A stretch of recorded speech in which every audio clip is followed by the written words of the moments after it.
J'étais inconscient. Puis je me suis réveillé doucement, avec la vision floue dans une salle rouge sang.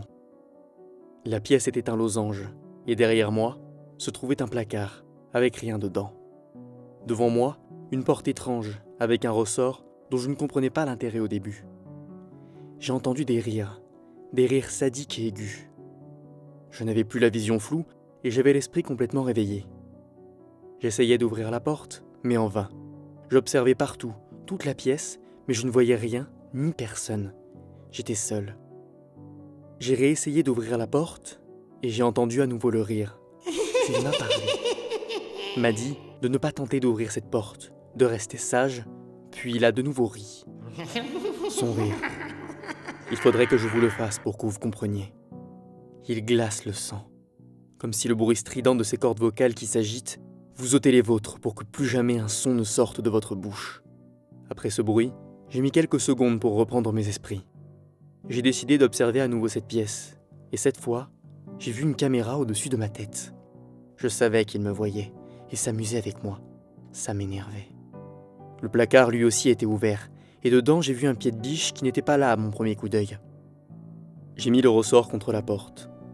Ce n'était pas un petit, non, c'était un gros, comme dans les cartoons. J'ai bloqué donc la porte avec ce gros ressort.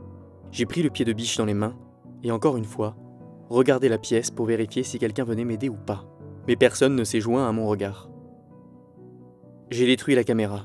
Dans ma tête d'inconscient, si je bloquais la porte et qu'il essayait de l'ouvrir, je pourrais lui exploser le crâne avec le pied de biche. J'ai attendu derrière la porte, un peu éloigné, et j'ai entendu des pas. La personne venait enfin tout en riant, mais je l'entendais râler quand il forçait sur la porte. Il l'a entrouvert, et j'ai vu son costume. Un costume de clown, blanc et rouge. Enfin, juste ses chaussures étaient rouges. J'ai tenté de le frapper, mais il était juste sonné et pas mort. Je l'ai senti au moment de le frapper. Tu avais plus de force avant. Serais-tu devenu faible avec le temps? J'ai lâché le pied de biche dans un élan de stupidité, et j'ai couru le plus vite possible. Mais je me suis retrouvé dans une fête foraine, vide et pleine en même temps. J'entendais des bruits de manège, des gens qui rigolent ou crient de joie, et des gens qui mangent des pommes d'amour. Je voyais les lumières comme on peut voir dans toute fête foraine, mais quand je regardais, je ne voyais pas les visages des gens. J'étais seul dans un brouhaha sans nom, des hurlements, des rires, mais pas de visage à mettre dessus. J'ai couru encore plus vite en essayant de fuir cet endroit sordide, mais j'entendais des pas étranges. Des gros pas lourds, beaucoup plus lourds que n'importe quel animal. Et quand mes yeux se sont posés enfin sur la créature qui provoquait ces pas, je n'ai plus pu bouger. J'étais paralysé. Un clown géant, le même qui m'avait séquestré, mais en géant, qui me cherchait et rigolait. Il ne courait même pas, il chantait même une chanson, tout en me cherchant, et en demandant à des gens invisibles s'ils m'avaient vu. Il m'a trouvé, m'a rattrapé, et avec ses griffes m'a tranché la gorge. J'ai porté mes mains à mon cou pour stopper l'afflux de sang, mais ça coulait, dans tous les sens. Mes mains devenaient rouges, et je l'ai vu rire avec une bouche énorme, des dents acérées, mais il ne m'a pas mangé. Il me regardait juste, essayait de contenir tout ce sang. Voyant que ça traînait trop, il m'a griffé l'abdomen. J'essayais avec ma main libre de les remettre à l'intérieur, comme si je pouvais les prendre et rafistoler tout ce bordel. Enfin, c'est ce que j'aurais aimé faire, si je ne m'étais pas écroulé de douleur avant. Après cet événement plus qu'étrange, je me suis retrouvé dans une pièce qui ressemblait à un hôpital. En tout cas, j'en avais le lit. J'avais plusieurs bandages, des perfusions et des machines tout autour de moi. Je ne savais pas ce qu'il s'était passé entre le moment où j'étais tombé et maintenant. Qui m'avait récupéré? Dans quel but? Étions-nous dans un monde réel? Je me posais plein de questions. Sauf qu'à force de se poser trop de questions, mon cerveau a pris peur et m'a crié de fuir. J'ai donc tout enlevé, j'ai commencé à marcher. J'étais dans une tenue d'hôpital. Je n'avais pas l'air très crédible l'effet salaire, mais dans la panique, je n'ai pas pensé à chercher mes vêtements. Les couloirs étaient si étranges, sombres, avec des lumières qui grésillaient comme dans les films. Et les murs sales, comme encrassés. À un moment de ma course, j'ai cru croiser une infirmière, mais les médicaments que l'on m'avait prescrits devaient être extrêmement forts pour me déformer la réalité à ce point. Elle était petite, la peau blanche, mais d'un blanc noirci comme par de la crasse qu'on n'aurait jamais nettoyée, une tenue d'infirmière déchirée et un visage comme fondu. Tout n'était pas vraiment à sa place. On aurait dit une poupée de plastique qu'on aurait passée au micro-ondes. Elle avançait de manière saccadée, et se prenait les murs comme si elle était aveugle. Ma tête me hurlait plus fort de fuir cet endroit, le plus vite possible. Mais s'il y avait une telle personne, créature, pouvait-il y en avoir d'autres? Moi qui croyais que tu aimais les jolies filles. Que t'arrive-t-il? Tu ne les trouves pas assez jolies? J'avançais lentement, à pas de loup pour ne pas me faire entendre. J'ai même cru avoir été repéré, car j'avais entendu une étrange voix, mais ça devait être dans ma tête. Je n'en ai vu qu'une, ou du moins je crois, car je ne sais toujours pas ce qui était dans les perfusions. Je ne savais pas non plus si en fuyant cet endroit, je ne retomberais pas sur la fête foraine, et je ne sais toujours pas comment ni pourquoi j'ai été séquestré. Cet hôpital était interminable. J'ai fait tous les coins et recoins, en évitant les endroits où j'entendais des pas. J'ai cherché des fenêtres, mais je n'en ai pas vu une seule. Je me suis perdu et écroulé au bout de 2 heures. Mon corps était trop fatigué, et mes bandages commençaient à saigner, comme si les plaies s'étaient ouvertes à nouveau. Sauf qu'au moment où je me suis posé au sol, j'ai vu d'autres créatures. Des trucs improbables, qui même dans mes cauchemars les plus tordus n'ont jamais existé. Moi, je m'étais posé dans une chambre. J'étais près de la porte car je n'avais pas eu la force pour la fermer. Mais je me tenais sur le côté, caché par un petit meuble. Je n'étais pas très bien caché en fait. Si l'on entrait dans la pièce, on me voyait tout de suite. Mais si on passait dans le couloir sans faire attention, j'espérais en tout cas que l'on ne me repère pas. Par chance, c'est ce que les créatures ont fait. Avant de les voir, j'ai entendu des murmures. Puis j'ai vu passer des enfants qui rampaient au sol alors qu'ils avaient des jambes. Ils rampaient, tout en murmurant. Je ne comprenais rien de ce qu'ils disaient. Mais même si le fait de voir des enfants ramper au sol et murmurer des choses incompréhensibles est déjà très inquiétant quand vous êtes seul et perdu, voir leur tête vous donnera envie de vomir. Ils avaient le visage physiquement d'un enfant, mais rien dessus. Pas de bouche, pas d'oreilles, pas de sourcils, aucun de ces détails. Par contre, ils avaient comme de grands et énormes vers qui sortaient de là où auraient dû se trouver leurs yeux. Et ces 2 trucs visqueux s'agitaient en tournant dans tous les sens et de temps en temps lâchaient un liquide ignoble sur le sol.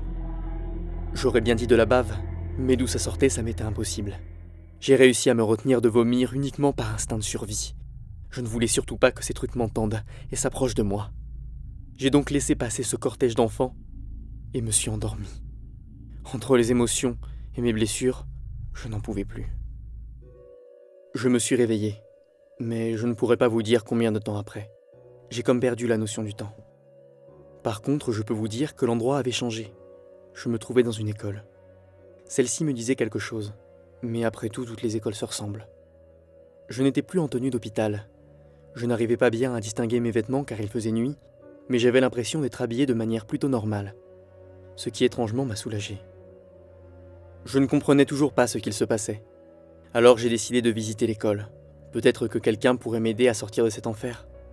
Je ne pensais qu'à ma femme seule à la maison, en se demandant où son mari pouvait bien être, et à mes enfants chéris. J'avais beau faire tout ce que je voulais, je n'arrivais pas à rentrer à la maison. L'école était vieille, les murs effrités. On ne pouvait pas écrire grand-chose sur le tableau tellement il était usé. Mais j'ai quand même pu lire quelque chose dessus. Niotinup. Ça ne voulait rien dire. J'étais encore plus perdu, mais je continuais à avancer en espérant trouver la sortie. Dans ce couloir sombre, avec encore une fois les lumières qui grésillaient, j'ai vu la porte de la sortie. J'ai alors couru de toutes mes forces, j'ai tout donné pour au moins la toucher. Mais avec mes phases de sommeil, j'étais épuisé, mon corps avait faim et j'étais à bout de souffle. Je n'avais jamais ressenti une telle fatigue auparavant, ni une telle détresse. Je donnerais tout pour sortir d'ici, et juste revoir ma femme ne serait-ce qu'une fois. Je me voyais toucher cette porte pour être libéré. Je me voyais respirer l'air frais de dehors. J'en avais presque les larmes aux yeux d'avoir trouvé l'issue de ce cauchemar. Néanmoins, je ne comprenais pas. J'avais beau courir et voir la poignée, je ne l'atteignais pas. Je courais de plus en plus vite, je sprintais comme un fou, mais la poignée restait à la même distance. Je ne la touchais pas, cette foutue poignée. Je glissais sur le sol, me relevais, retentais de courir, mais rien n'y faisait. Je n'arrivais pas à toucher cette porte. Comme si je faisais du surplace. Au bout de longues minutes d'efforts intensifs, je n'ai pu qu'arrêter et m'écrouler au sol. Quand j'ai vu une chose arriver vers moi, une femme, j'aurais dit. Tu savais courir plus vite avant et sans être essoufflé. Maintenant, tu arrives tout juste à respirer. Puis elle est partie en me laissant seule, et a juste sifflé avant de passer la porte. Une fois le bruit de la porte claqué derrière elle, des chiens sont apparus. Des centaines de chiens, sans dents, sans griffes et tondus.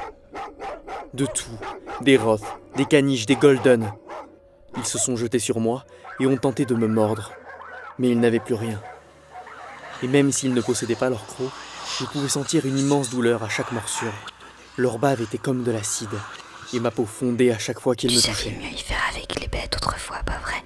Tu passais ton temps avec et rigolais sans arrêt. Je devenais fou. J'aurais dû mourir plus d'une fois. Je voyais des choses étranges, je sentais la douleur, et pourtant je n'étais pas mort. J'entendais toujours la même voix depuis le début, sauf qu'avant ce n'était que des chuchotements incompréhensibles. Je vous parle d'une pièce, encore plus étrange que toutes les autres, et je ne sais pas si quelqu'un viendra me sauver un jour. Je ne sais pas ce qu'il va m'arriver, ni pourquoi ça m'arrive, ou encore quel médicament bizarre on m'a mis pour voir toutes ces horreurs. Quoi qu'il arrive, je demande pardon à ma femme de l'abandonner ainsi à mes enfants. Et Oh, je t'en prie. Tu demandes pardon à tes enfants? Mais pourquoi ne pas demander pardon à tous?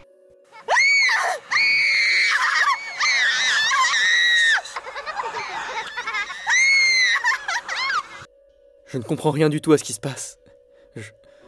Je suis fatigué. Je ne tiens presque plus debout. Je vais encore m'écrouler.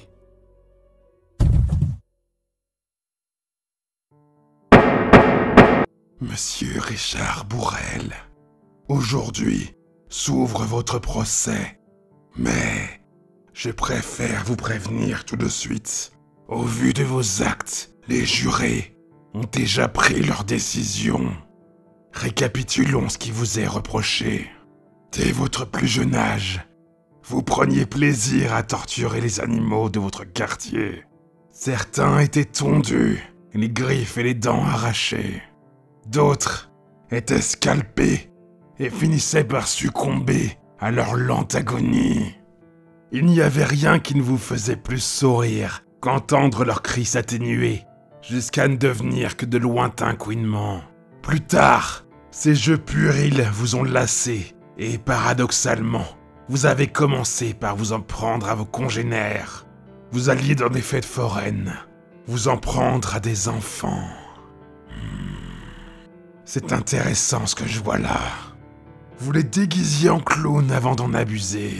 Puis, pour vous en débarrasser, vous les étouffiez avec des pommes d'amour. Vous êtes un grand créatif, monsieur Bourrel. Bien entendu, vous avez fait un rapide passage dans un hôpital psychiatrique. Pourquoi avoir fait cela? Oh oh, non, non, non.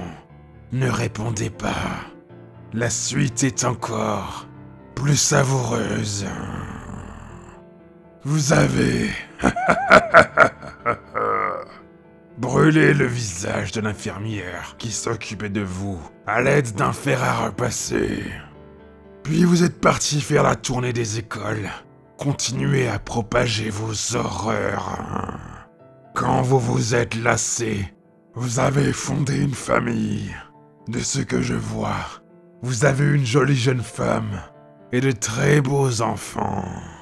De très beaux enfants que vous avez par ailleurs torturés avant de signaler leur disparition quelque temps plus tard. L'ironie de l'histoire, c'est que votre femme a très vite découvert des preuves vous inculpant. Et un soir, alors que vous dormiez, elle vous a attaché les jambes et les poignets. Ensuite, elle a mis le feu à votre maison, brûlant tous les liens qui vous unissaient encore. Richard Bourrel, pour tout ce que la cour vient de citer, et plus encore, vous êtes condamné à vivre et revivre encore et encore le cauchemar que vous avez fait vivre à toutes vos victimes. Vous ne vous souviendrez jamais de rien, rien, sauf la terreur qui s'intensifiera encore et encore. Monsieur Bourrel, soyez le bienvenu en enfer.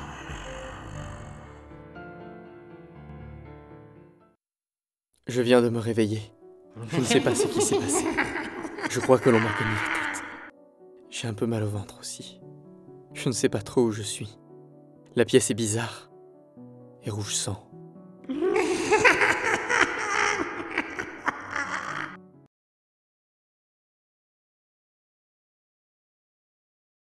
Pensez-vous que les gens peuvent vous pousser à bout, vous faire changer au point de ne plus être la personne que vous pensiez être? Il existe des poids trop lourds à porter, et non, le bon Dieu n'est pas là pour t'y aider. Tu es juste seul, toi et ton sac à dos rempli en train d'en baver, car personne ne veut le porter avec toi. Je suis fatiguée, et j'ai juste envie de tout poser, de m'asseoir près d'une falaise et de regarder le monde, le ciel, la vie. Le problème, c'est que j'ai pas le temps de me poser, ne serait-ce qu'un pied. J'ai dû fuir et avancer pour ne pas être retrouvée. Ils m'ont poursuivi, et parfois, j'entends encore leur souffle lourd près de moi. Je me suis échappée de la secte il y a maintenant 6 mois. Je n'ai trouvé personne pour m'aider, car comme vous pouvez l'imaginer, toute ma famille est prise au piège. Enfin, eux ne s'en rendent pas compte, bien entendu. Là-bas, j'ai vu de tout. Nous sommes censés prier Dieu et demander pardon pour nos péchés. Mais celui de Cher ne serait pas le plus grand condamné? Surtout sur une petite fille qui n'avait rien demandé. Mais non, pas dans cet endroit sordide. Là-bas, plus vous êtes sale, plus vous serez acceptés. Battez vos enfants, violez-les jusqu'à l'os, torturez leur âme au point qu'ils ne savent plus qui ils sont. Manipulez leur innocence. Non, mieux, oubliez l'innocence douce d'un enfant. Crachez dessus. Une fois rentré dans cette cage, ôtez-lui cette inconscience de la vie et brûlez-la à vif.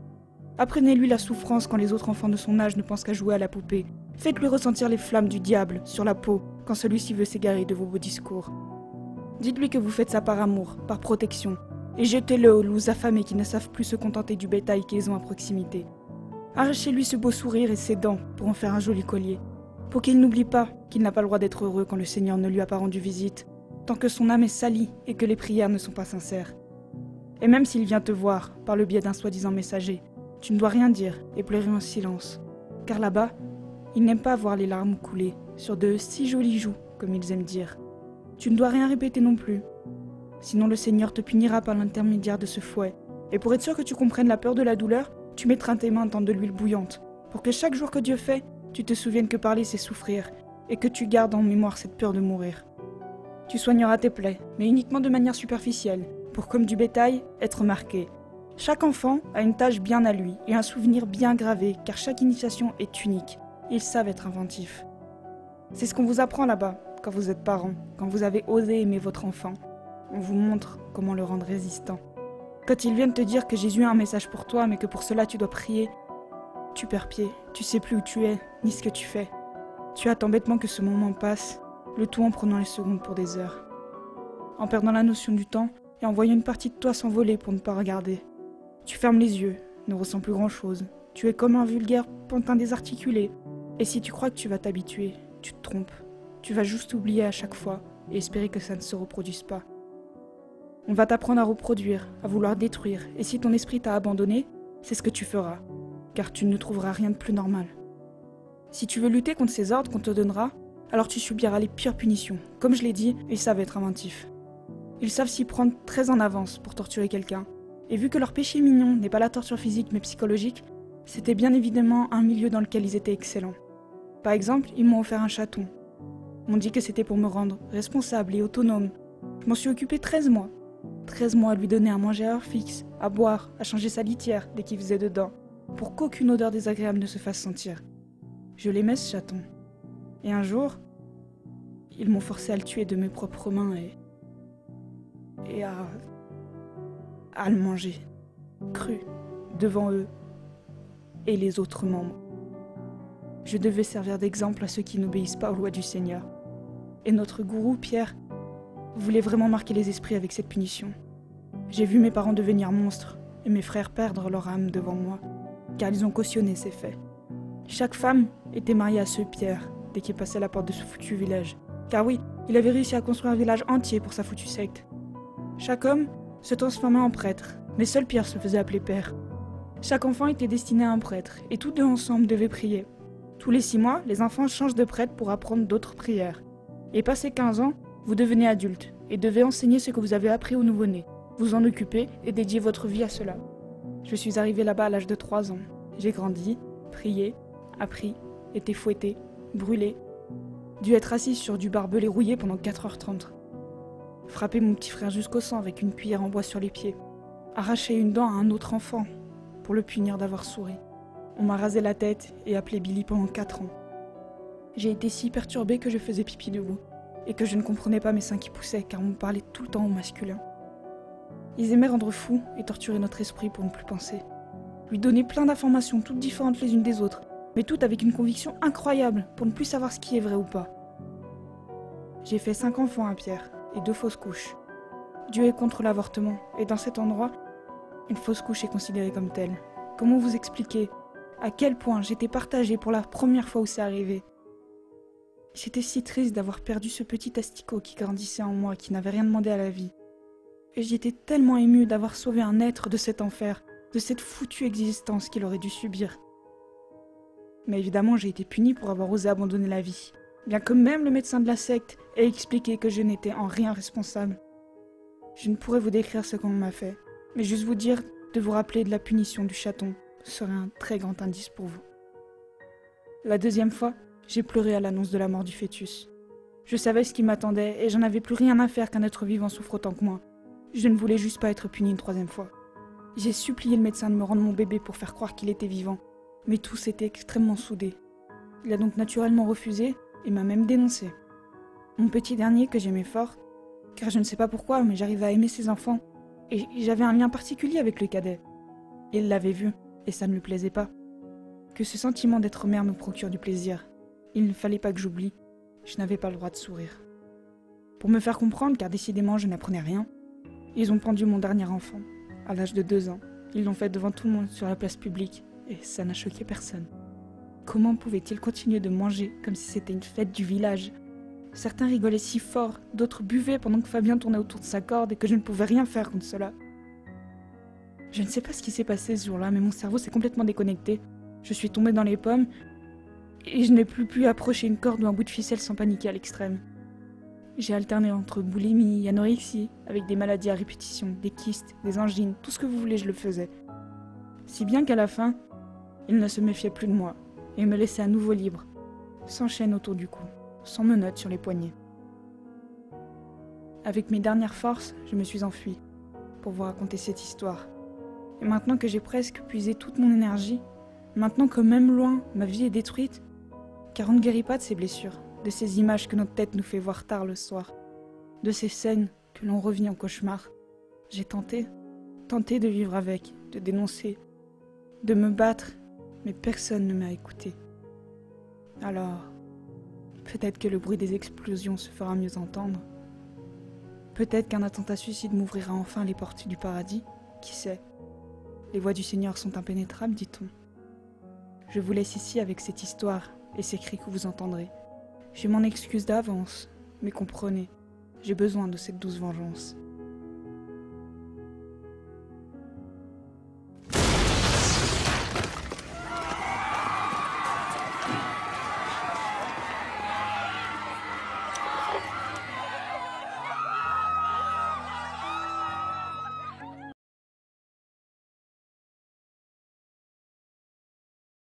Je pars juste quelques jours, ne t'en fais pas.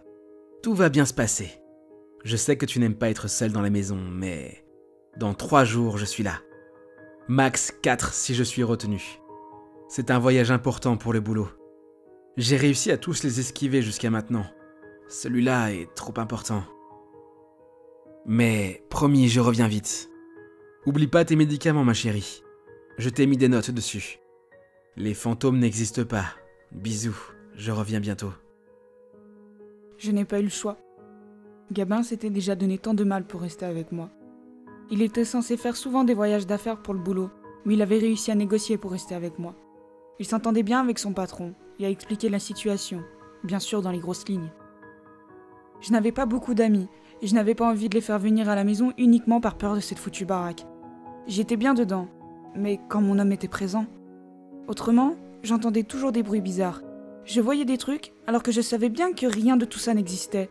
Les fantômes, les démons... Mais moi j'avais tellement regardé de films étant petite que ça m'avait traumatisée. D'où les post-it laissés sur le frigo, et à côté de mes boîtes de médicaments, ou sur la cafetière d'ailleurs. Gabin s'inquiétait toujours pour moi, elle me laissait souvent des petits mots. Il était parti tôt le matin, en me laissant une carte et un bouquet de fleurs. Pas n'importe quelle fleur, des coquelicots, mes préférés. Pourtant, lui n'aimait pas cela. Il trouvait absurde l'idée d'arracher une plante pour en faire un objet de décoration. Mais pour me faire plaisir, il l'avait fait. J'avais beaucoup de chance de l'avoir auprès de moi. J'ai travaillé en tant que caissière, mais j'avais déjà posé mes vacances quand on lui a annoncé le voyage. Donc je n'avais pas trop le choix. J'allais devoir passer mes journées dans cette maison qui grince. Heureusement, je n'étais pas tout à fait seule. Conan, notre chien loup, me suivait partout et me tenait compagnie, un bon petit père de 5 ans pour veiller sur sa maîtresse. Netflix, Uber Eats et balade avec le chien. C'était clairement pas un programme de dingue, mais ça occupe le temps. Le premier jour s'est bien passé. J'avais laissé la télé toute la journée pour couvrir les bruits que mon cerveau me créait pour m'effrayer. Et on était en plein été, donc le soleil rayonnait à travers les baies vitrées. Conan me surveillait du coin de l'œil tout en jouant dans le jardin. Et pour être sûr qu'il puisse me sauver, ouais, je sais, c'est ridicule, mais au moins je pensais à tout. J'avais laissé une des portes ouvertes pour que si je crie, Conan puisse me secourir dans la foulée. Heureusement, je pouvais me défouler en compagnie de Conan. C'est un chien vraiment actif, surtout quand il croise la petite Nala, une chienne adorable et pleine d'énergie. Enfin bref, ce soir-là, quand je suis rentrée de la balade, il était déjà plus de 23h. En temps normal, je serais partie me coucher sans attendre. Mais cette fois, j'ai voulu voir ce qu'il y avait à la télé. Et j'ai fini par trouver un reportage qui a suffisamment captivé mon attention pour me garder sur le canapé. Évidemment, j'ai pas pu regarder plus de 5 minutes avant de succomber au bras de Morphée. J'étais prête à passer une nuit paisible, mais dans la nuit, j'ai senti un souffle chaud parcourir ma nuque. J'ai paniqué, hurlé et couru dans tous les sens avant de m'apercevoir de mon énorme bêtise. J'ai eu tellement peur que je me suis aperçu que plusieurs minutes plus tard que le souffle chaud que je sentais était celui de mon chien qui s'était endormi sur moi. Non mais quel idiote! Le pauvre n'a même pas compris et s'est mis à aboyer sans même savoir contre quoi. Dans sa tête de bon petit toutou, il a dû penser que ça devait me protéger. Bien sûr, il a fallu calmer ce gros loulou à coups de gâteaux et de câlins pour éviter que les voisins ne hurlent à leur tour. Finalement, j'y suis restée dans le canapé, avec la télé allumée bien entendu, car même si je m'étais rendu compte de mon erreur, mon cerveau, lui, ne voulait pas en démordre. Il avait senti un truc. La connexion entre la réalité et ma conscience n'était pas très bien tracée. Il devait probablement manquer des rails dans ma tête, car même quand je lui parlais, oui, je parlais à mon cerveau, oui. Il m'écoutait pas et ressentait de la peur. C'était pas quelque chose d'incontrôlable, mais par contre je pouvais pas me la sortir de l'esprit. Le lendemain, bien sûr, j'étais épuisée, j'avais mal dormi, et même en m'étant gueulée à la télé, j'avais réussi à faire un cauchemar. C'était un truc à base de fantômes qui voulaient mon corps, de gens qui murmurent, et puis des grandes silhouettes qui font des allers-retours dans des couloirs complètement noirs. Parfois, j'aimerais bien comprendre comment se crée un rêve, parce que pour mélanger tout ça... Enfin bref, c'est vraiment bizarre.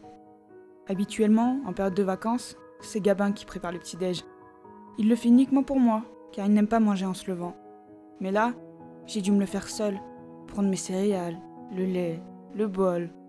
Je m'étais jamais rendu compte à quel point j'étais feignante, mais quand je me suis vue fatiguée à l'idée d'aller chercher la cuillère qui n'était pourtant pas très loin, j'ai compris qu'il était temps que je me bouge un peu plus à la maison. Ce matin-là, ça m'avait motivée, et je me suis dépêchée de manger et de sortir le chien. D'ailleurs, la balade du matin était très rapide pour me laisser le temps de me préparer. Quand je suis arrivée dans la salle de bain, je me suis brossé les cheveux. C'est là que je me suis aperçue que pas mal était resté sur la brosse. Au début, j'ai pensé que c'était le coup de panique de la veille, mais une bonne poignée était restée accrochée quand même. J'ai aussi remarqué que ma peau était très blanche. Même avec du fond de teint, on aurait dit que ça faisait plusieurs semaines que je ne dormais pas. J'ai passé bien 30 minutes à me fixer et me scruter chaque partie du visage pour regarder ce qui n'allait pas. Et je devais effectivement être très fatiguée, car à un moment, j'ai cru que mon reflet avait une demi-seconde d'écart avec moi. Une sieste était vraiment nécessaire, puisqu'après avoir vu ça, je me suis mise à lever le bras l'un après l'autre pour voir si mon reflet suivait. On n'était qu'au 2e jour, et heureusement, Gabin pouvait me parler par message. Bon, bien évidemment, je ne lui ai pas parlé de ma crise de panique à cause de Conan, ou de ma perte de temps devant le miroir. Je lui ai juste dit qu'il me manquait et que j'avais hâte de le retrouver. Et pour le remercier d'être toujours aussi gentil envers moi, j'allais repeindre son bureau. Il en parlait depuis des mois et ne le faisait jamais, c'était l'occasion. Je ne suis pas une grande bricoleuse ou peintre, mais pour faire plaisir à un homme pareil, tout s'apprend. Après ma sieste, qui était plus que nécessaire, je suis partie chercher la peinture au magasin ainsi que des pinceaux. J'ai croisé une collègue de boulot qui m'a dit que j'avais une sale tête, ce qui fait toujours plaisir à entendre bien sûr. Elle m'a également dit un truc étrange. Elle m'a demandé pourquoi j'avais mis des lentilles d'une telle couleur, vu qu'on est loin d'être en période d'Halloween. Mais vu qu'elle avait aussi une sale tête, j'ai pas rétorqué, je suis rentrée dans ma voiture, puis à la maison pour refaire le bureau. Conan ne m'avait pas entendu rentrer et m'a aboyé dessus quand j'ai passé la porte. Pendant que je bâchais le bureau, il m'a pas lâché du regard une seule fois. Quel bon petit gardien ce Conan. Dire qu'on l'a eu tout bébé et qu'il a grandi si vite. La première couche étant mise, je suis allée me débarbouiller dans la salle de bain, mais la lumière ne voulait plus s'allumer. J'avais un don pour tout casser. Verre, ampoule, trucs improbables, je cassais tout et n'importe quoi. Mais bon, il faisait encore jour et la fenêtre était assez grande pour éclairer suffisamment cette pièce. Je me suis même autorisée à prendre un bain, mousse, musique et bougies pour bien se reposer. Sauf que j'étais tellement apaisée que je me suis endormie et réveillée que plus tard. La nuit était tombée et Conan avait besoin de sortir, mais je n'avais ni mon téléphone ni lumière dans la salle de bain. Seule la lune éclairait cette pièce sombre. J'ai dû tâtonner avec la main pour ne pas tomber sur le carrelage. Et en me tournant pour prendre mes affaires, mes yeux se sont posés un petit instant sur le miroir. Et j'ai cru voir passer une ombre, mais en me retournant, rien n'était derrière moi. Cependant, mon visage avait encore changé. J'étais encore plus pâle que la veille. Mes cheveux étaient dans un piteux état, et j'en avais encore perdu une, voire plusieurs grosses poignées sur la brosse. J'avais les traits tirés, le visage fatigué et comme allongé. Moi qui avais un visage rond et souriant, là c'était comme si on avait appuyé sur les côtés si fort que ça l'aurait rendu ovale. Et mes yeux étaient bien devenus orange. Eux qui étaient d'un bleu ciel sont devenus orange voire rouge. Comme quelqu'un de très malade qui va mourir, c'était très étrange. Mais sans vraie lumière, je ne savais pas si c'était vrai ou si c'était dû à un mauvais éclairage. Vu l'épisode de la veille avec mon chien, je me devais d'éviter de paniquer tout de suite sans réfléchir. Je n'avais pas le temps de me poser trop de questions. Conan me pressait pour sortir. Il a été horrible ce soir-là, il voulait pas écouter. J'ai même dû l'attacher.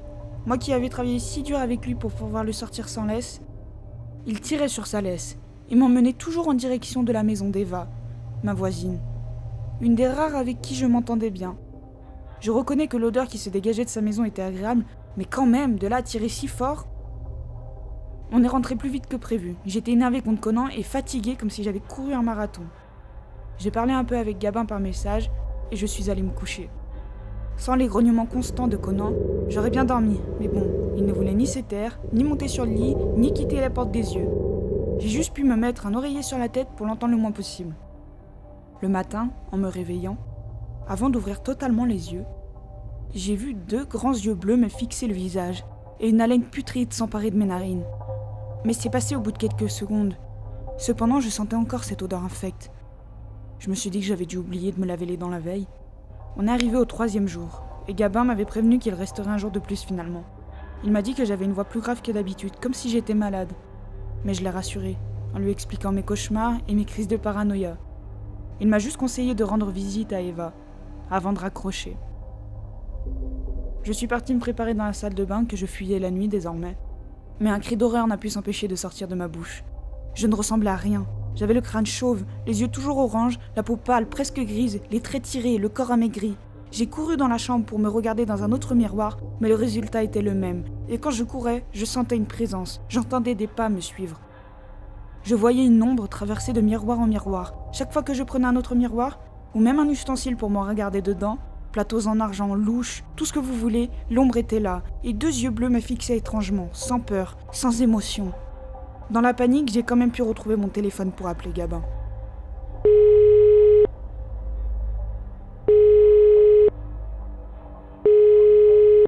Allô? Gabin? Où est Gabin?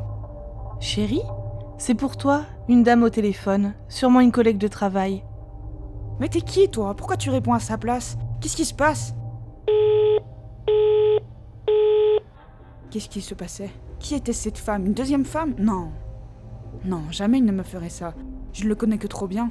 J'ai du mal à comprendre, je vais retenter.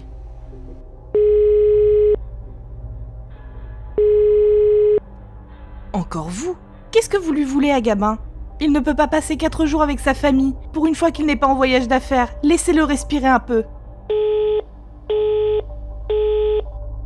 J'ai raccroché et j'ai vérifié que c'était bien le bon numéro que j'avais appelé. Mais je ne m'étais pas trompée. Gabin m'était infidèle, mais l'ombre présente dans la maison me forçait à penser à autre chose. Même si ma tristesse était profonde, je devais faire quelque chose pour faire partir cette créature de chez moi. J'ai donc fait des recherches sur internet pendant plusieurs heures, avec évidemment toutes les lumières de la maison allumées et les miroirs recouverts d'un drap ou d'une serviette ou de n'importe quoi qui m'était passé sous la main. Après de longues recherches, je suis tombée sur un truc, mais entre-temps, Il y avait eu beaucoup de mouvements dans la maison. Conan n'a pas cessé d'aboyer, les lumières ont un peu grésillé. J'ai quand même pu trouver un truc. Je sais, ça paraît dingue, mais après plusieurs jours sous stress intense, je suis prête à essayer n'importe quoi. J'ai trouvé que ce démon venait probablement d'un rituel. Il fallait l'invoquer en ciblant quelqu'un en particulier. Pour cela, il fallait mettre une photo de la personne souhaitée, ainsi que plusieurs éléments lui appartenant, comme une mèche de cheveux, une brosse à dents, une montre, bref, n'importe quoi. Le glisser quelque part dans la maison enfermé dans un petit sac, et appeler le démon en dessinant sur sa porte avec son propre sang un symbole. Mais surtout, il faut une profonde haine envers la victime. Plus l'animosité est intense, et plus le démon sera sadique. Bien sûr, en apprenant tout cela, je me suis précipitée vers la porte d'entrée. Et je l'ai vu, ce foutu symbole. Il était sur la porte, mais tout petit, sur le côté. Jamais je n'aurais prêté attention à un truc pareil. Tout se mélangeait dans ma tête. Qui pouvait m'en vouloir à ce point? Puis, j'ai fini par comprendre que c'était Gabin. C'était lui qui avait appelé ce démon. Le motif? Certainement l'assurance d'essai à son nom. Celle que j'avais mise il y a peu. En plus, c'est pas grand-chose. Tuer sa future femme pour 40 000 €? Enfin, future femme. Il m'avait déjà remplacé, visiblement. Quel enfoiré. Mais je ne comptais pas mourir aussi facilement. Maintenant que je connaissais l'origine de mon problème, il me fallait le régler. Et pour cela, je devais jeter tous les objets où le démon pourrait se refléter. Ou mieux, les brûler quand c'est possible. Et au pire, il me reste une dernière option. Le démon reste 4 jours là où il a été appelé. Il prend sa victime et il retourne en enfer avec. J'ai tout prévu. En me débarrassant de tous ces objets, Specchio, le démon devrait repartir bredouille. Bon, il ne me reste plus que 5 heures à attendre. Les nerfs me saisissent, et même les décontractants musculaires que je prends habituellement ne m'aident plus à me relaxer. Réveille-toi. Réveille-toi. Quoi? Non, j'ai tout brûlé et tout jeté. Comment as-tu pu? Oh, je vois. Bon, ça devrait être bon maintenant. Mais oui, chérie, on s'en est débarrassé pour de bon. Y a quelqu'un? Ohé! Tu vois, elle est plus là comme je te l'avais dit. Attends, elle m'a laissé un mot. Je pose le téléphone 2 secondes, juste le temps de lire ça. Oh là là, elle écrit toujours aussi mal, c'est navrant. Voilà, qu'est-ce qu'elle nous dit? Bonjour, chérie. Enfin, j'imagine que je n'ai plus le droit de t'appeler comme ça désormais. C'est pourquoi je te laisse le petit médaillon en argent que tu m'avais offert pendant 3 ans de vie commune. N'hésite pas à le donner à celle que j'ai eue au téléphone. Elle avait l'air charmante, vraiment. Puis comme tu ne seras plus là pour elle, ça servira au moins à la consoler. Qu'est-ce que c'est que cette connerie encore? Ah oui, avant que tu ne te mettes à m'insulter ou me traiter de folle, lis bien ce qu'il va suivre. Le démon Specchio est en fait une démone. Figure-toi qu'à une époque très lointaine, elle était humaine. Et qu'à la veille du plus beau jour de sa vie, son futur mari l'a assassinée face à un miroir. Depuis, son âme tourmentée a mué en un démon, affreusement jaloux de la beauté des autres femmes. Effectivement, c'est bien trouvé. Ces démons aiment les femmes. Mais tu sais ce qu'elles détestent encore plus que nous? Les hommes qui tuent leurs femmes. Nous avons 4 jours. Vous, 4 minutes. Et devine quoi? C'est juste le temps qu'il t'a fallu pour rentrer et lire cette lettre. PS. Le dos du médaillon est une surface étonnamment réfléchissante. Amuse-toi bien. Non mais, elle se fout de ma gueule? Gabin, nous allons passer beaucoup de temps ensemble désormais.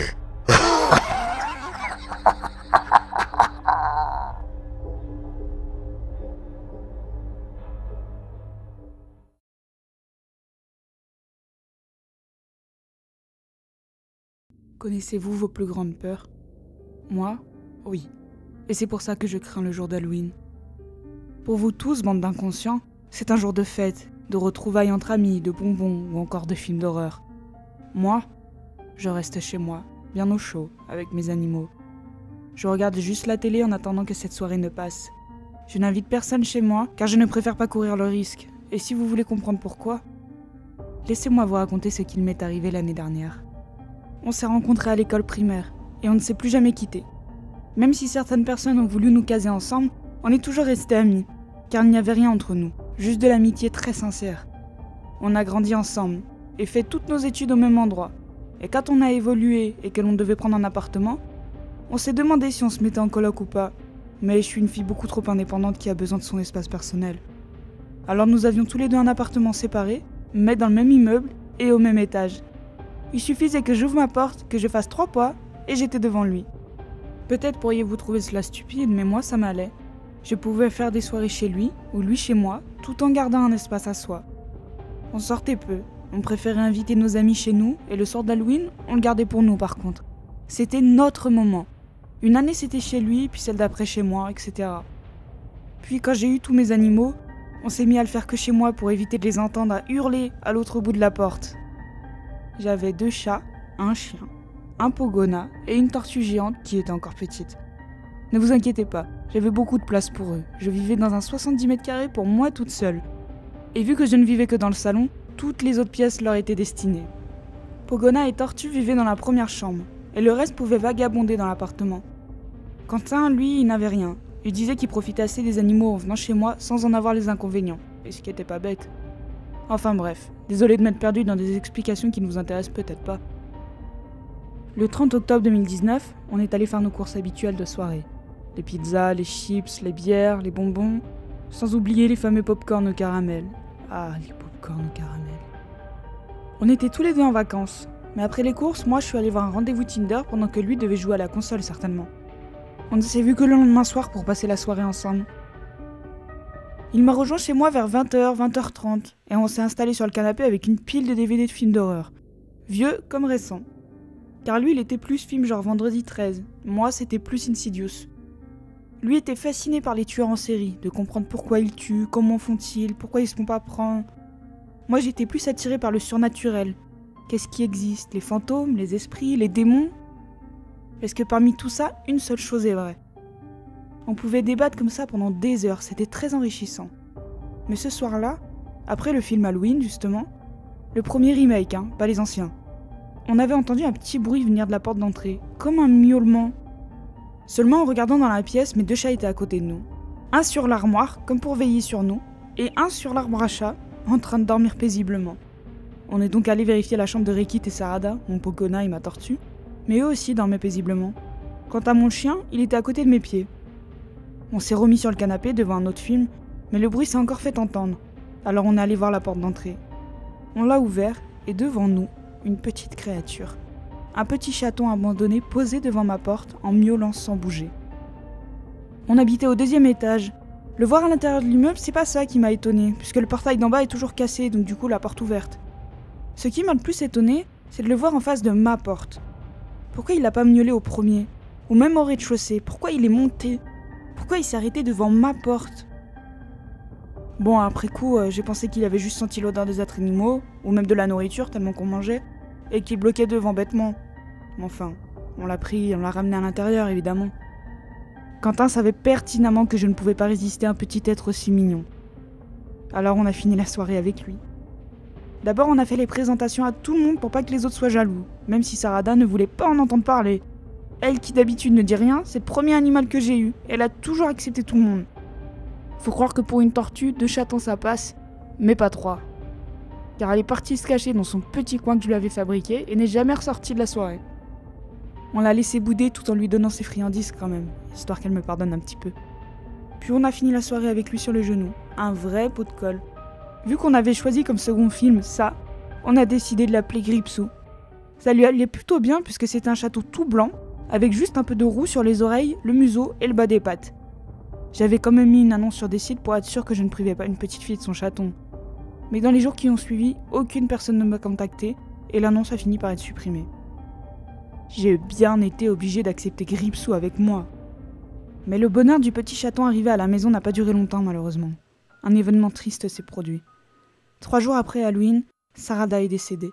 Je l'ai retrouvée morte dans son petit coin, et Rikit à côté qui ne voulait pas la lâcher. Elle n'était pas vieille pour une tortue, et le veto n'a pas su me dire de quoi elle était morte, même s'il pensait fortement à un arrêt cardiaque. J'étais si triste, mais le lendemain je devais partir, profiter de ma 2e semaine de vacances chez ma famille. Donc j'ai juste pu l'enterrer avant de le laisser tous mes animaux à Quentin. J'ai quand même pris 5 minutes pour dire au revoir à Sarada. Avant de partir, J'avais particulièrement recommandé à mon meilleur ami de prendre soin du Pogona. Lui et Sarada étaient vraiment liés d'amitié et j'avais peur qu'ils le vivent mal. Ridicule pourrez-vous penser, mais combien d'animaux se sont laissés mourir parce que leur meilleur ami est mort? Je suis partie chez ma famille pour profiter un peu d'eux, car ils n'habitaient pas à côté. Seulement, voilà. 3 jours après mon départ, j'ai reçu un appel. Quentin en pleurs, pour me dire que Ricky était mort et qu'il ne sait pas quoi faire. Bien entendu, je lui ai dit d'aller voir le veto, mais il m'a affirmé que c'était pas nécessaire et m'a envoyé une photo. Je n'oublierai jamais cette image. Mon petit Pogona était éventré. Du sang dans son terrarium de partout. Et en y regardant de plus près, on pouvait voir que le cœur manquait. Je serais bien rentrée chez moi, mais on était en pleine grève de train, puis je voyais ma famille qu'une à 2 fois par an. Alors leur expliquer que je rentre pour un lézard probablement mangé par un de mes chats, ils n'auraient jamais compris.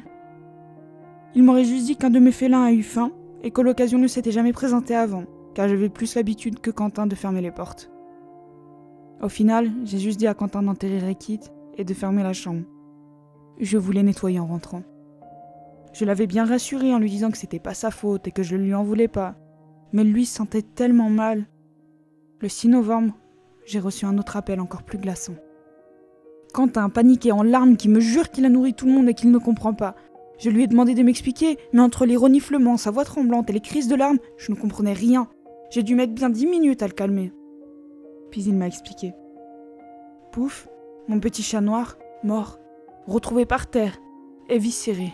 Les organes toutes sortis, du sang de partout. Seul le foie manquait. Mon séjour chez mes parents prenait fin. J'ai pu rentrer sans leur expliquer ce qui s'était passé chez moi en mon absence. J'ai retrouvé un meilleur ami dans un état désastreux. Il avait peur en permanence, et s'en voulait tellement qu'il ne voulait plus vivre seul, au moins pendant un petit temps. Il s'est mis en arrêt maladie pour quelques jours, le temps de comprendre ce qu'il se passait. Mais moi, je devais retourner au boulot, il fallait nourrir tous ces animaux. Alors pour être sûr qu'ils se sentent bien, il restait dormir chez moi, et on se parlait souvent au téléphone. Peu de temps après, quand je suis rentrée du travail, j'ai vu Quentin dormir sur le canapé. Et pour une fois, paisiblement. Mais au vu des somnifères qui étaient présents, ça n'avait rien d'étonnant. Néanmoins, j'ai senti une odeur étrange se dégager de la salle de bain. Et en m'y dirigeant, j'ai pu voir une traînée de sang. Comme si on avait tiré sa proie pour la manger précisément dans cette pièce. La proie en question, c'était Pilou, mon deuxième chat. Un magnifique petit chat. Il était étendu sur le sol, gisant dans son propre sang. Le corps était à peine reconnaissable tellement qu'il était déchiqueté. Je me suis approchée, forcée à voir cette horreur de plus près pour vérifier si, comme les autres, un organe manquait à l'appel. Et ça n'a pas loupé. Je suis passée de tristesse et blessée à en colère. Une vraie colère qui se transforme en haine. Quelqu'un faisait subir ça à mes animaux, c'était pas possible autrement. Et j'ai bien sûr pensé à Quentin. Il n'en avait jamais voulu chez lui. Même quand les associations débordaient, que je lui en parlais pendant des heures, il n'en voulait pas un seul. Cependant, l'attachement que je ressentais à son égard, et son état qui ne s'arrangeait pas, ça me perturbait. Ça donnait du poids à mon avis, car seul quelqu'un de perturbé mentalement pouvait faire une chose aussi abjecte. Mais en même temps, je me disais qu'il était mal à cause de tout ce qu'il avait vu, et qu'il se sentait responsable. À un moment, j'étais perdue dans ma tête, et je ne savais plus quoi penser. Entre tristesse et colère. Je devais quand même aller travailler pendant que lui restait toute la journée sur le canapé à dormir. Même pas à vérifier si le dernier résistant allait bien. J'avais si peur pour mon chien, mon dernier animal, mon protecteur, mon second meilleur ami. Je ne pouvais pas le perdre lui non plus.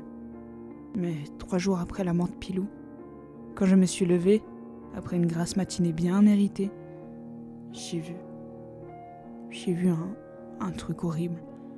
Je ne pourrai jamais ôter cette image de ma tête. Mon chien, gisant sur le sol, avec la tête comme fondue, comme vidée de l'intérieur, comme si l'on aspirait tout ce qu'il se trouvait à l'intérieur. Le corps était en bon état, mais sa tête... J'ai pas eu le temps d'arriver aux toilettes pour vomir. C'était vraiment trop dur pour moi. Je n'ai même pas compris ce qui lui était arrivé. Je l'ai juste recouvert d'un drap et l'ai enterré. Mais j'ai pris beaucoup de temps pour le faire, et avec l'aide de Quentin, qui d'ailleurs ressemblait de plus en plus à un zombie. Il était si pâle, si triste, si lymphatique. Il a continué de vivre chez moi après ce drame, mais sans trop m'adresser la parole. Parfois, il me regardait fixement avec son visage gris et terne, puis il baissait la tête. Rien ne sortait de sa bouche. On aurait dit qu'il voulait me parler, mais qu'il n'y arrivait pas.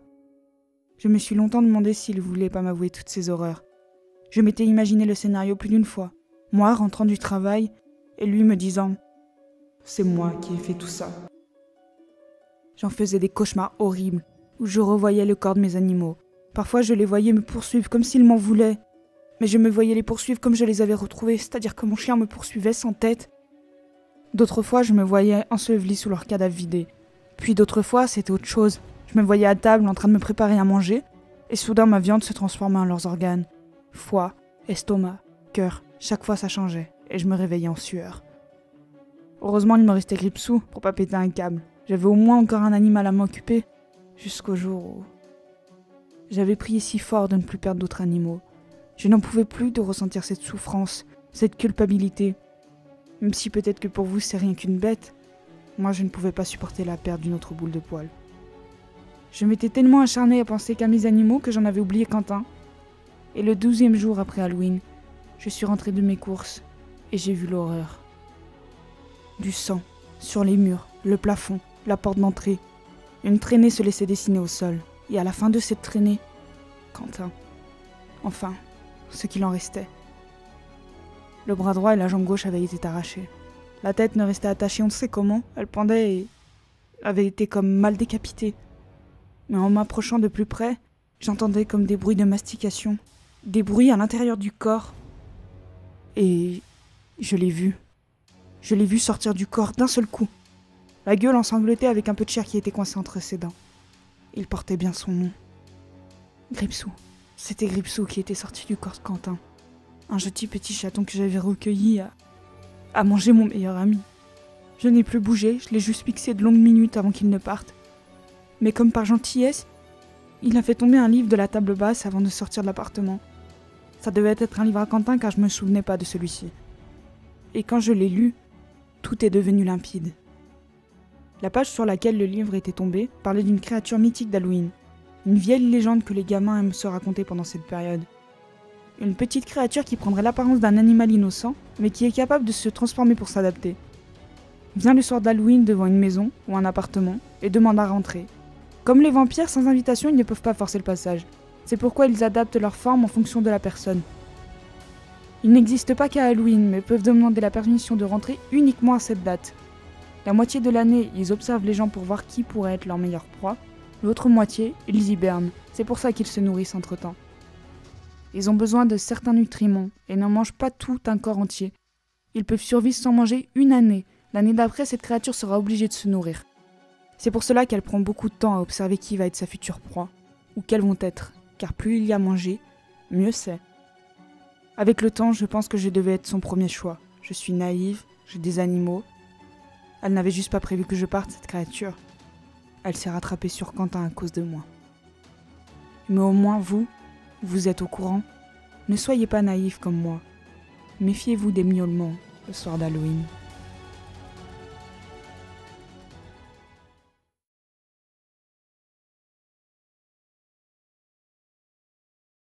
Si un jour tu partais... Je dois vous avouer que j'ai pas l'habitude de me confier. J'ai pris rendez-vous car un ami cher à mon cœur me l'a conseillé. Je me sens seule. Tout le temps. Docteur, je ne comprends pas les gens. Je ressens cette profonde mélancolie jusqu'au fond de mes entrailles, mais sans réelle raison. J'ai beau chercher, je ne comprends pas ce qui me rend triste. Je n'aime même pas être ici d'ailleurs. Votre présence m'oppresse. Et j'ai l'impression de me plaindre quand d'autres ont de réels problèmes. En fait, j'ai tout le temps cette impression. Je me sens faible et facilement attaquable. Je sais que physiquement je suis forte, tout en connaissant mes limites bien sûr. Mais je me sens agressée lorsque je commence à parler. Docteur, la vie n'est pas faite pour moi. Je ne la comprends pas. Je me lève, je pars travailler, je reviens. Je prends ma douche et pars me coucher. Je ramasse le courrier et laisse les vieux journaux s'entasser sur la table du salon. Je ne fais même plus attention à balayer ma propre maison. Je donne déjà assez au boulot. Quand je rentre, je suis épuisée et ne veux que me poser sur le canapé. Docteur, aidez-moi. Je souris chaque jour que Dieu fait, mais c'est comme si mon âme ne le pensait pas, comme si c'était devenu automatique. Je rigole avec mes collègues, leur fais des blagues que j'ai déjà faites auparavant. Je fais mes courses comme une femme normale, un peu de pâtes, un peu de conserve, et je rentre chez moi normalement. Je vais sur les réseaux pour tenter de comprendre ce que les autres font, mais je ne tombe que sur des abrutis qui se croient au-dessus de la science, ou bien au-dessus des lois.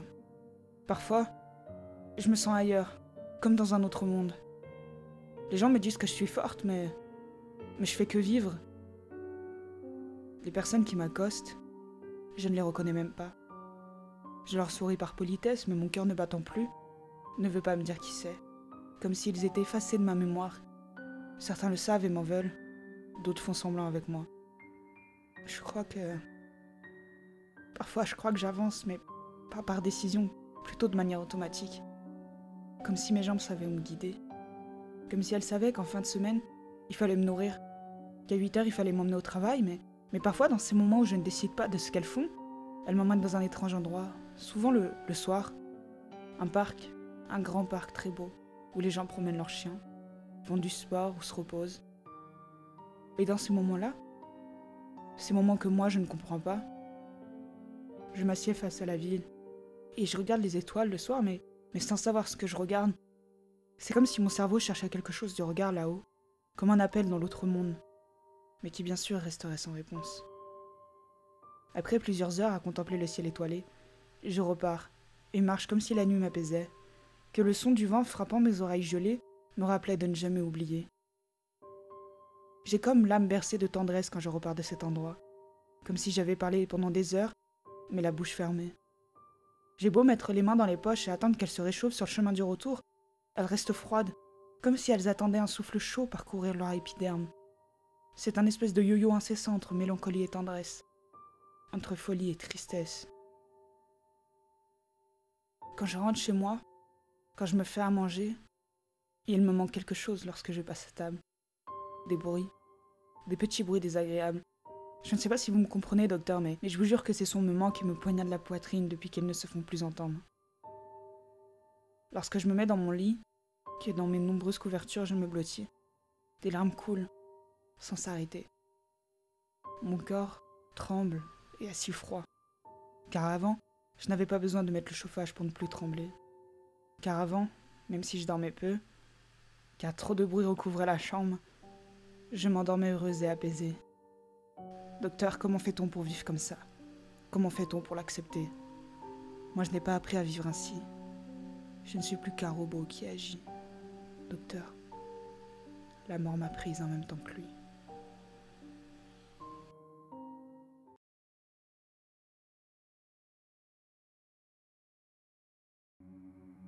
Et si le monde était rempli de morts vivants, de zombies, de rôdeurs, appelez ça comme vous voulez, amateurs de Walking Dead. Mais juste, prenez le temps d'imaginer. Faites ça comme une méditation. Vous êtes chez vous, comme dans toutes les séries, vous vous réveillez, et plus personne n'est autour de vous. Alors vous cherchez. La cuisine? Non, personne. Les chambres? Le salon? La salle de bain? Non, toujours pas. Alors vous courez dehors, hurlez leur prénom à qui veut l'entendre sans vous rendre compte que vous venez tout juste d'appeler la moitié de la population zombifiée présente autour de vous. Vous rentrez, cherchez votre téléphone et composez tous les numéros de ceux qui sont censés remplir cette belle et grande maison. Mais rien à faire, personne ne répond. Personne ne vous a laissé de message non plus d'ailleurs. Vous avez vu toutes les séries et tous les films de zombies connus, mais vous êtes beaucoup trop terre à terre pour penser que ça soit arrivé. Alors vous prenez un sac à dos et cherchez dans votre village. Mais vous tombez nez à nez avec une de ces créatures. Vous ne bougez plus, car vous êtes paralysé par la peur et la stupeur. Impossible, irréaliste. Non, tout ça n'existe pas, voyons. Sans même que vous ne vous en rendiez compte, cette créature est en train de déchiqueter votre corps. Ses dents sont rentrées si profondément dans votre poitrine que vous n'avez pas eu le temps de sentir la douleur. La blessure est apparue avant, quand vous avez vu votre propre frère se jeter sur vous, et que par conséquent, c'est pour ça que vous n'avez pas bougé. Au contraire même, vous lui avez tendu les bras, en imaginant toutes les réponses possibles et imaginables aux questions que vous vous êtes posées en le voyant. Pourquoi avait-il du sang autour de la bouche? Il a probablement pris un coup de poing dans la mâchoire, c'est rien. Pourquoi marche-t-il lentement? Pourquoi me reconnaît-il pas? Ce n'est rien, il doit être encore sonné par le coup reçu. Mais si je retrouve le fumier qui lui a fait ça, je jure que... Et c'est à ce moment-là que c'était trop tard. Félicitations, vous êtes mort. Ça serait triste, n'est-ce pas? Horrible à concevoir comme situation. Mais surtout, bien entendu, improbable. Prenons un deuxième exemple, vous voulez bien? Imaginez maintenant que vous êtes un fermier. 40, 50 ans, pas marié, pas d'enfant. Un bon cliché de l'amour est dans le pré en soi. Comme d'habitude, 6 heures du matin, vous allez traire vos vaches laitières sans penser à rien d'autre. Car de toute façon, vous n'avez pas grand-chose en tête, à part votre grande solitude qui vous pèse. Midi, vous prenez 5 minutes pour manger un sandwich avant de retourner travailler sur votre exploitation. Midi 30, un bruit se fait entendre. Les vaches s'affolent, tous vos animaux fuient, la ferme est en pagaille, vos chiens aboient, vos chats sont tirés. Vous êtes seul et le ciel s'est couvert.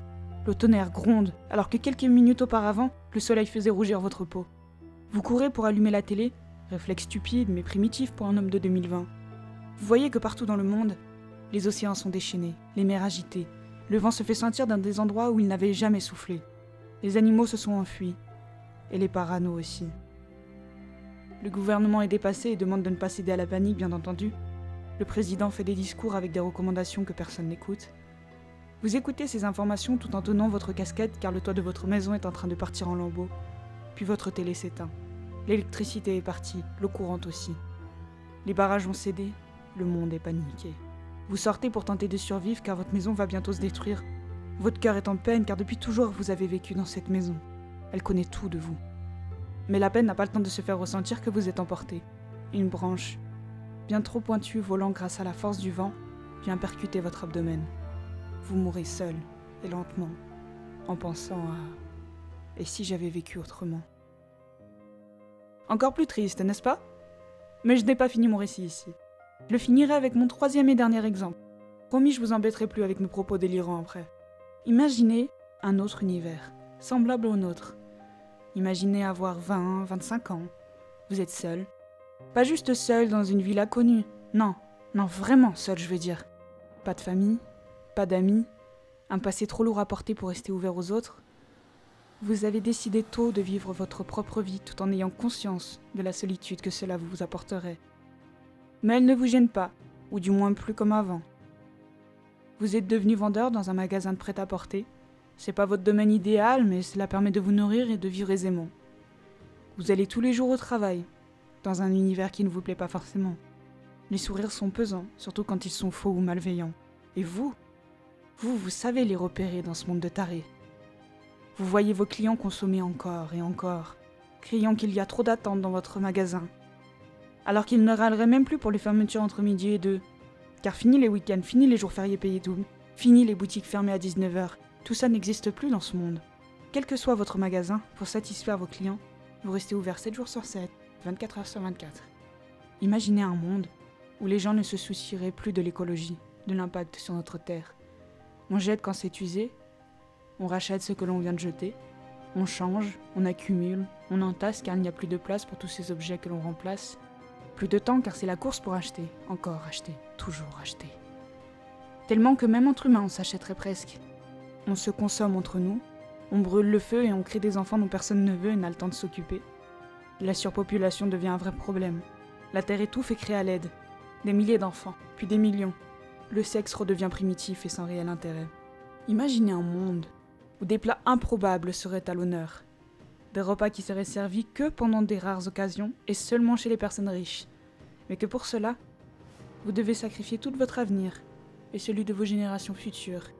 Imaginez ce plat où en plus de détruire le futur, vous devrez faire souffrir la bête qui servirait à vous nourrir. Et ce, sans le moindre scrupule, tout en ayant conscience de ce que vous causez. Un monde où le superficiel est plus fort que tout. Une bonne image, une bonne tenue, des amis, une femme, des enfants, tout ça dans l'ordre, sinon c'est pas bon. Un monde où ces codes vous auraient retourné le cerveau. Le trop-plein d'informations vous aurait grillé les neurones. Votre famille est folle, vous l'êtes aussi. Mais vous aviez réussi à le cacher pendant tout ce temps. Seulement, un jour, après des années de moqueries, car vous êtes trop maigre, trop petit, trop différent, trop idéaliste, trop en manque d'amour, même si c'est paradoxal car vous ne savez même pas ce que c'est au final. Ce fameux jour où vous réalisez tout ça, où toutes ces pensées se mélangent dans votre tête, vous pétez un plomb. Et on ne sait comment, vous réussissez à vous procurer une arme à feu. Vous rentrez dans le magasin où vous travaillez, un samedi après-midi, votre plus grosse journée, et vous tirez sans réfléchir, sans savoir si ce sont des vieux ou des enfants. Vous n'entendez pas leurs cris. Vous êtes juste soulagé de faire taire toutes ces voix dans vos têtes qui vous répétaient que vous étiez seul et que ce monde est fou. Que tous ces codes n'ont pas de sens. Et pour finir en harmonie avec vous-même, vous souriez une dernière fois, en regardant le sang tacher le sol que vous n'aimiez pas nettoyer. Et vous vous endormez à jamais, en vous demandant « Et si j'avais vécu autrement ?» Réfléchissez juste quelques instants à cet endroit. Est-ce autant improbable que mes 2 autres exemples précédents? Je ne suis pas folle, et je ne fais pas la morale. Mais tous les jours que Dieu fait, chaque fois que je vois l'état du monde et ce que nous en faisons, je me répète, mais sans jamais le pratiquer. Et si j'essayais de vivre autrement?